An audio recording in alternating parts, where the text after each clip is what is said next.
All right, so to get some perspectives on this one, we're heading to Abuja. Markwe? Thank you, Chamberlain. We have with us in the studio retired Commodore Abimbola Ayuba, who is a former maritime component commander and deputy operations Polo Shield. He's also a security consultant. You're welcome to Sunrise Daily, sir. Thank you very much, Martha. Well, you have listened to the chronicle there of the number of incidences that were recorded during the elections. This is in addition to CSOs telling us that they documented about 260 politically motivated deaths since the start of campaigns in October last year. Would you say that we got security right this 2019 elections? Oh, well, it's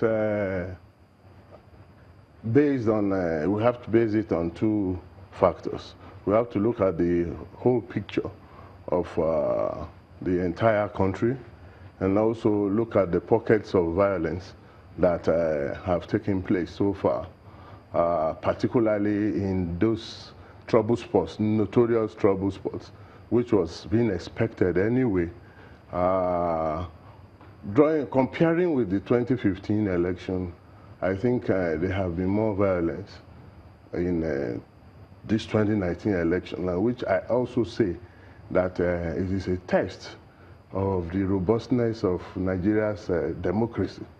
And of course, the manifestations that we've seen have also indicated that there is a lot more to be done, because most of the crimes that have been reported or actually committed were as a result of use of small arms and light weapons, and also some cases of arson and outright murder, which to my mind is unacceptable in these modern times. So there's a lot more that needs to be done. Post-mortem, the election, I believe the security operatives have done their best within the circumstance, given the fact that there are also problems along our borders in the northeast, and the fact that there were no very serious incidents of incursions taking of territory. It means that the armed forces particularly are able to multitask in this present scenario, unlike the last election where the election had to be postponed for security reasons. So it's two of a kind. One must just continue to advocate that the security services should do more, and that politicians should begin to understand that this politics is not a zero-sum game. It's not a do-or-die affair, and that means that we must begin to learn how to accept defeat when you lose an election, when your actions prior to elections have indicated that you will lose. You said something. You said that this was going to be a test of the robustness of our democracy. Now, some people will say that that test came in 2015 when we saw two major political parties. We saw the APC emerge and going into the presidential elections looking like it could wrest power from the then ruling PDP. There were fears as to whether or not the country will still stand after those elections. There were fears as to whether or not the ruling party, if indeed it was defeated, was going to concede, and things of the sort. Now, we did scale that. Thankfully, you know, with some relative peace. You have reported now that the 2019 elections have recorded far more violence than we saw in 2015. Why is this so? Primarily because when you look at the dynamics of Nigerian politics, it's beginning to take a new form. In the past, we used to have very strong party affiliations. And in the rundown to this particular elections, you will see a lot of implosions within the political party structures themselves, and a lot of discontentment, dissatisfaction, jumping of ships, or at will. Almost towards the elections, people were still changing parties as if they were changing clothes. So this is an indication that the manner in which politics have been played this time around had been a bit faulty to the extent that people become dissatisfied. And when there's dissatisfaction, there's supposed to be a very sound mechanism for conflict resolution prior to the election. Now, where it's seen that the conflict cannot be resolved, I think those parties that are at war against themselves should be set aside so that only people who have clean record and good intentions should be brought in to run the elections. And it is this factor that has led most of them to hiring youth, mostly unemployed youth, sadly too, to be used to perpetrate most of the criminal activities that have manifested during the elections. So the security agencies should have been able to see that from the way people were changing parties, from the way, I don't want to use the word gladiators now, because some people will say that is only used in a war situation or in a fighting situation, for instance. But, you know, metaphorically speaking, when we see the big wigs, for instance, defecting or moving parties, that should have sent a signal to the security agencies that things could get rough. Would you say that adequate threat assessments were done across the state? And if anything, if any special measures from what you can see as a security agent, as a security analyst, was done to forestall some of the things that could arise as a result of all of these defections and additions, so to speak? Definitely, prior to the election, been a flurry of activities in terms of trying to envisage, predict the outcome, just like the civil society organizations will do. The security agencies, particularly military, will also be doing a lot of analysis and predictions to determine, based on reports from the field, areas where they suspect that there will be some kind of violence. And of course, looking at the narrative in contemporary Nigeria today, everybody is of the opinion that the Nigerian military has no business in politics.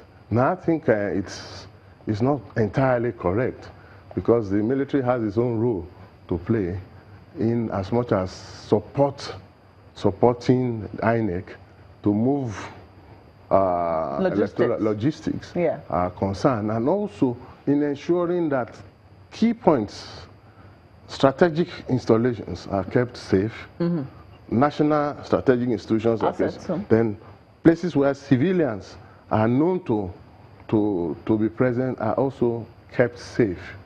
Notwithstanding, there had been reports of military playing some role in either stopping collation, and we've heard of reports, we've even seen visuals of some of these particular things. To my mind, is sad, but the good thing is that the military authorities, particularly the army, have just recently come up with a panel that will probe and look into some of these dynamics. And I remember before the elections too, most of the services chief, particularly the chief of army staff, called a high-level conference of all commanders from the field, revealing to them the rules of engagement, and of course giving to them the mission of the military, which emphasized non-partisanship. Now, you're delving into an area which we're going to come to, because I think that, you know, whether the security agencies aided, you know, the conduct of free and fair elections is another kettle of fish. That's one area that I think is something that must be spoken about, especially when you look at the military tweeting that what we saw in Rivers were not were not made people of their force. It was, we don't know who they were. They didn't tell us who they were. But when we look at the visuals, it is extremely disturbing for us to hear that sort of denial from the military. There'll be questions as to who then was it? Who would be so brazen? Who did do it? Dressed like military men. They looked like military men. They looked like authentic, not just looking like. They looked like authentic military men. They even had tanks of the military, so to speak, in some pictures that we saw. We saw them engaging with the police in a manner that was almost friendly. It didn't look like these were thugs who were trying to do something wrong, you know, clad in military uniform. They looked like people, personnel that the policemen could recognize. Can we really say that in these pictures that we have seen, the military was really non-partisan? It's quite sad that some of these visuals have come up, and have actually been reported, particularly in rivers, in Akwa Ibom, and I think parts of Delta, where reports have come that the soldiers had been reportedly been found interfering with the election process. Let me interrupt you, sir. What did you make? I mean, you said it was sad at the visuals. Some people will say it's a good thing we saw the visuals, at least, because we can make our judgment, so conclude based on what we see. From what you saw, did you think those were fake military men? Let me start from there. No, the visuals from Port Harcourt were not actually, to my mind, and that's my personal view, it's they look like well-trained military officers who had been sent in. By who is another question entirely. But if we go back historically, sometimes in October 2017, I was privileged to appear on this channel when there were lots of reports of massive importation of cache of arms being rolled in, mostly being seized at Tinkan Island. And at that time, I did warn that these weapons you are seeing have probably been smuggled in time to be used during the forthcoming elections. Yes, you've talked about the proliferation of yes, light arms. But this time around now, you're looking, was it to be used by the military? Or was it for men of that's where I'm coming to now. Yes. The other dimension of it is those actors who wear uniforms, who have access to uniforms. In late last year, there were seizures of trailer loads of army-type camouflage. Somewhere between Niger and somewhere they're trying to be smuggled into the country.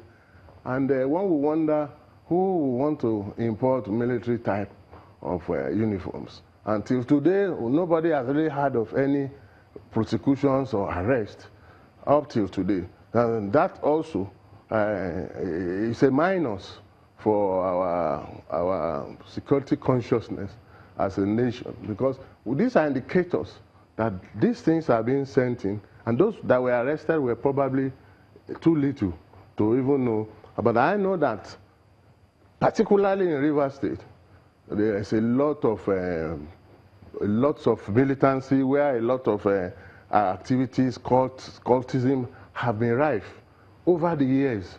Traditional rivalries have been there. Those politicians and their supporters will stop at nothing, including the use of military type uniform, police type uniforms, to at least deceive or penetrate areas that have security, those security zones that we expect that reasonably no unvetted person could access to. So it's something that needs to be looked at. That, of course, cannot be ruled out. I mean, yes, the fact that people will try and, I mean, we've seen a number of arrests of the military arresting people who were impersonators or alleged impersonators, so to speak. But you just said that from the visuals you saw, especially at the collation center of INEC in River State, those people look like trained military men to you. Is that correct? That's correct.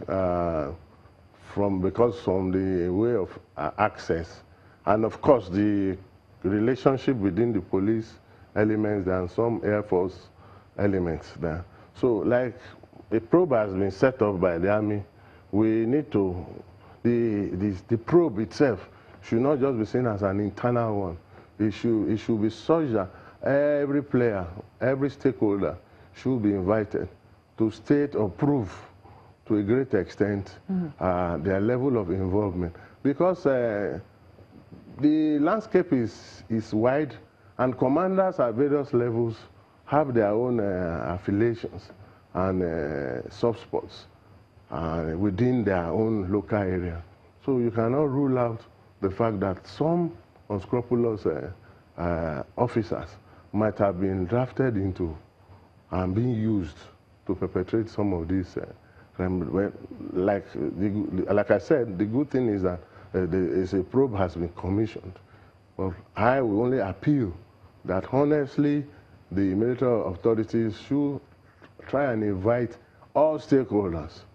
And I know that it will be fair, because in 2015 a similar thing happened when the present Army Chief came in. There were lots of probes, and a lot of officers were eventually retired from the service for involvement in politics or in involvement with interfering with the political process. So hopefully, and I pray that this one will not go just like that. More so as there's going to be rerun elections soon. Everybody now has seen the interplay of security services in this, and then it's good that we settle this once and for all. It's extremely disturbing. I mean, I did say that it was a topic, I mean, whether or not the security agencies aided or were seen to be non-partisan or apolitical in their conduct is something that needs to be interrogated, especially when you consider the controversy that trailed their involvement just before this elections or in the elections generally. But in the areas where we did not see, where there was no controversy over, whether they were military personnel or they were police personnel, but we still recorded deaths. For instance, at the National Assembly, we see there that, they lost one of their members during the elections. We've seen a report in Oyo State of a young man who went to vote and never came back home. He was killed at the polling station. We've seen pockets of violence here and there, thugs trying to carry ballot boxes and burning them, right there, the votes of people. Would you say that the security agencies did well? When we listen to the number of reports that we have heard of incidences of violence at polling stations? Well, let me start with the issue of ballot box snatching. It's always been part of our political landscape over the years. And it's primitive to my mind. And the government should do a lot to stop it. And INEC particularly should begin to look at its electoral laws to ensure that results are immediately transmitted to collation centers to prevent all this idea of ballot box snatching. Then coming back to the issue of whether security is adequate or not, I can easily say that the security services are still challenged by a number of personnel that will be required, given the number of polling booths that you will have in a ward, then take that all across the country in concentrics. You will realize that there is a lot of efforts that need to be done.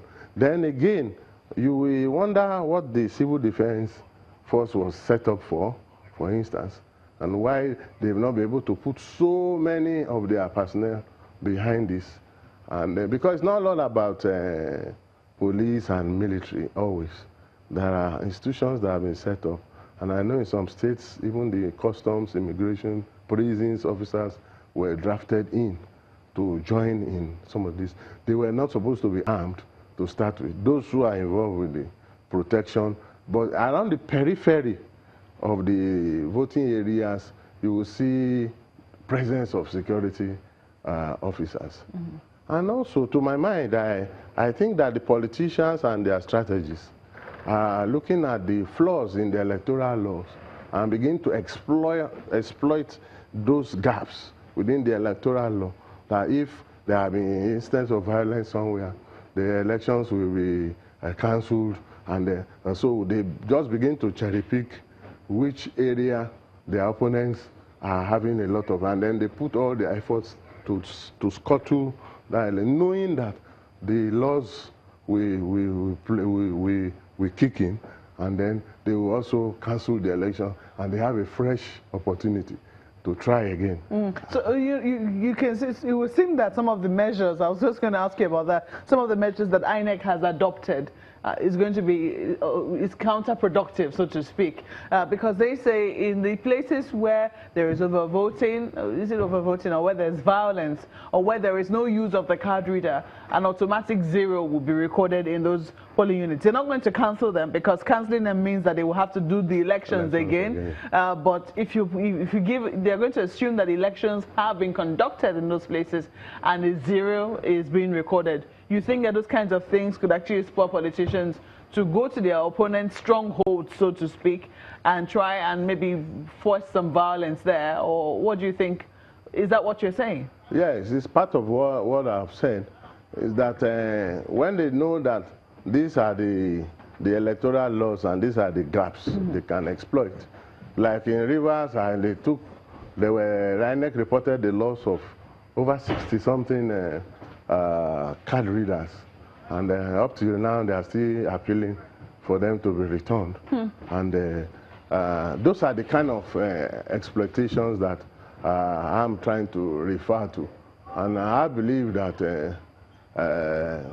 in the next, the post-mortem of these elections, and also the all stakeholders conference should be held so that we begin to sincerely begin to profess credible and long-lasting solutions. 20 years into the democracy, I think we could have done better.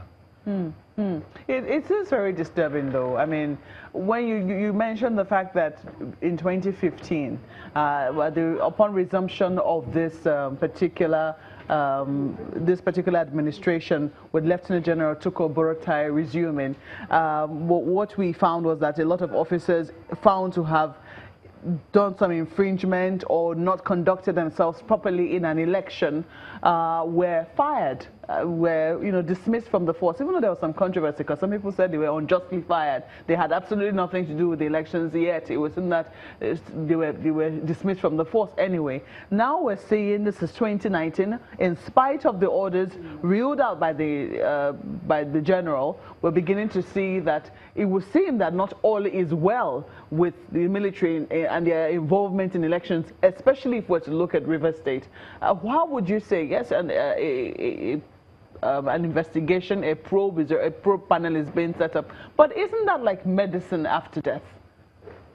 Oh, well, it also interrogates the structure of our military system. We must also come to admit that sometimes military officers are recruited based on regional considerations, and people still, we are yet to achieve that truly nationalistic military that will be totally free from influences of politicians and providing support for people who want to achieve some political ends by alternate means. I believe that, for instance, if somebody begins to post officers to areas maybe well out 6 months, 1 year before the election, it's difficult to decipher if one is not having that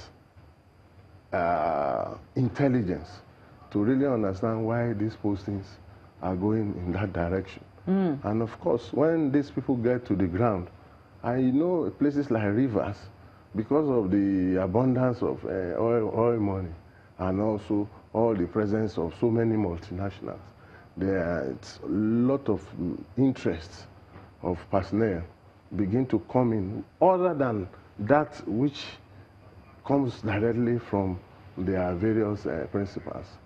And I've worked in that environment before, so I have a feeling of what is happening. You have a lot of government agencies that use a lot of military personnel and oil companies that have military personnel posted to their tank farms, all these houseboats within the creek. So at any point, an unscrupulous officer can use those officers under his own micro command to support some. I was going to ask you, what role you see for them as a former military officer, what role you see for the military in an election. But I mean, you've talked about some of the logistics. Sadly, we have run out of time and we cannot explore that topic further, but we have to thank you for coming on Sunrise Daily. Retired Commodore Abimbola Ayuba is a former Maritime Component Commander and Deputy Operations Polo Shield. Thank you for coming on Sunrise Daily. Thank you, Malcolm. The program continues shortly. Please stay with us.